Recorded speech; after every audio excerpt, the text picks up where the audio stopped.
Hello and welcome to another V-Ray feature short demonstration.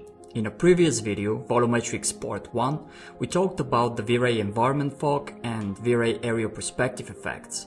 In this second part, we'll examine the V-Ray volume grid, which allows for loading and rendering volumetric cache files such as OpenVDB, View3D and PhoenixFD Aura files.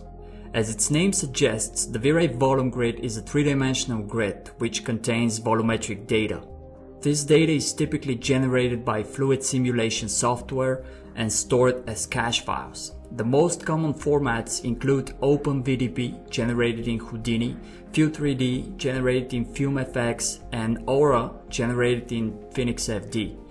The data consists of many equally sized cubes called voxels. Each voxel holds a value that can have different meanings, such as density, temperature, velocity, and many others.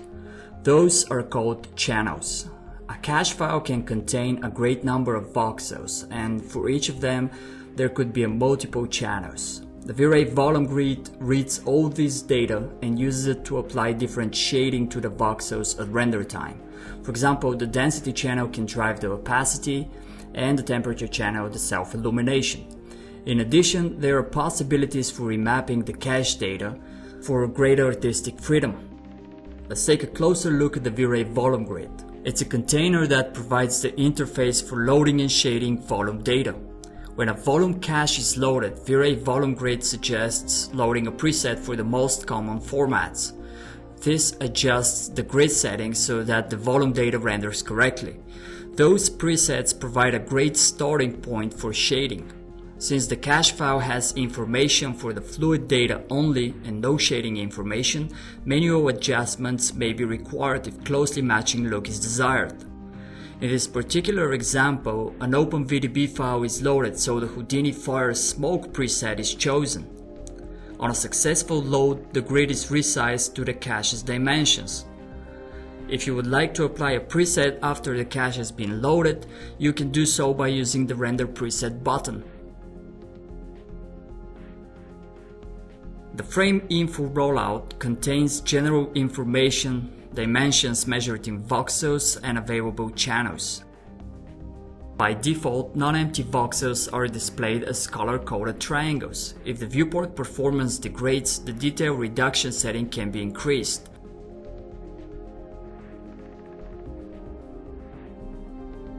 That preview downsizing can be done by Phoenix automatically. A great way to analyze the value range is adjusting the preview limits and their colors, enabling the auto range checkbox, or previewing only a slice of the grid.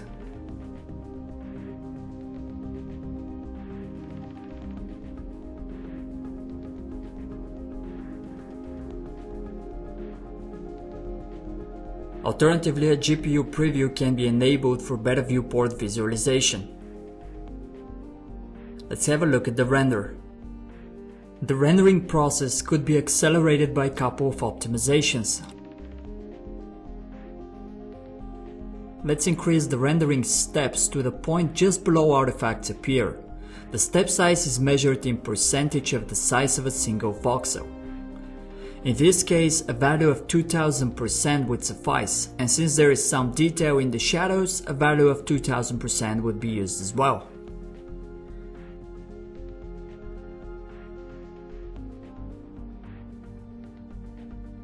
In addition, as a V-Ray 3.3, probabilistic shading can be utilized for faster volumetric rendering. As mentioned earlier, different shading aspects for each voxel can be controlled. This can be done through the Volumetric Options dialog. The Fire Rollout controls the self-illumination of the voxels. The Smoke color controls their color when illuminated by light, and Smoke opacity sets the visibility of each voxel. These can be set using a single value for every voxel. Let's change the Smoke color.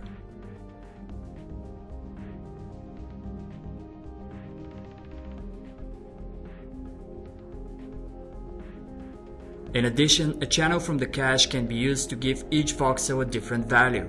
Let's set the color to be driven by the temperature channel. In this case, a remapping ramp can be used to fine-tune or greatly alter the appearance of the fluid. In the ramp, the existing volume data is represented with a cyan band. Currently, it's in the 0 to 46 range. That's why the ramp needs to be readjusted. The color flags have a number below them which corresponds to values from the volume data. Voxels containing that value in the temperature channel would be filled with the corresponding color. Using the same approach, we can adjust the emissive part of the shader, the fire.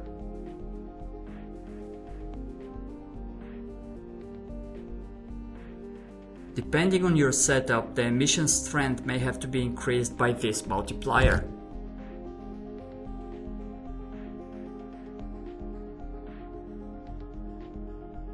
A similar approach can be used for remapping the opacity.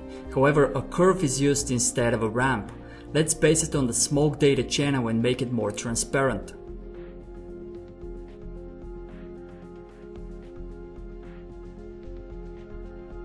Now let's increase the opacity for the lower values only. This way a fine smoke look such as cigarette smoke can be achieved.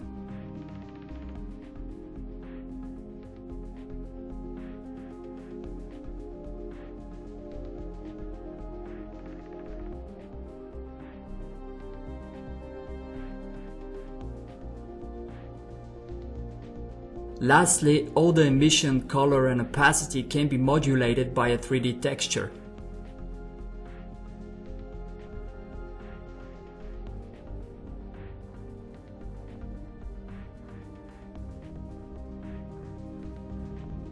There are several parameters controlling how light is scattered inside the grid. By adjusting the multipliers, different effects can be achieved. Since emission relies on GI to illuminate other objects, it is often a computationally expensive effect. That is why the V-Ray volume grid automatically generates lights with the appropriate color and intensity that match the emissive part. This speeds up the rendering and improves the quality.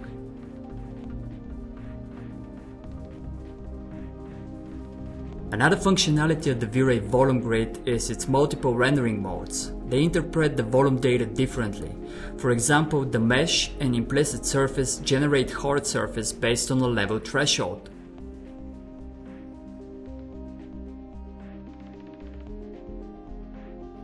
And the ocean mode generate infinite flat surface meant to complement a water surface simulation. However, this is not the case in this particular example and artifacts appear. So let's switch back to mesh mode. For preview purposes, show mesh can be enabled. This way, if deforming modifiers are applied, their effect can be seen in both the viewport and the render. Let's apply a relax and twist modifiers.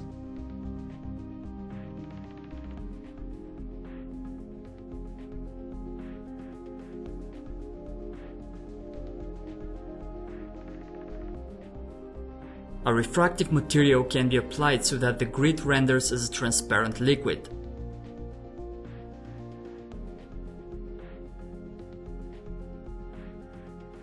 Let's change the coloration of the liquid as well.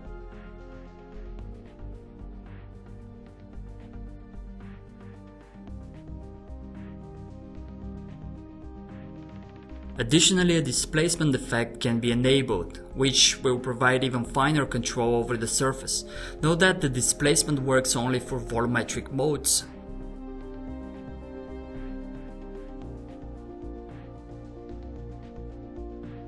There are some more advanced modes such as the volumetric heat and volumetric geometry that are used in specific situations. Let's load up a more complex scene so we can see the V-Ray volume grid in context. In this short video tutorial, we have covered how the V-Ray volume grid objects in V-Ray can be used to load volumetric data and render it as fire, smoke, surface and infinite ocean. I hope you have found this video useful and helpful. Make sure you check out more V-Ray featured videos. Thank you for watching.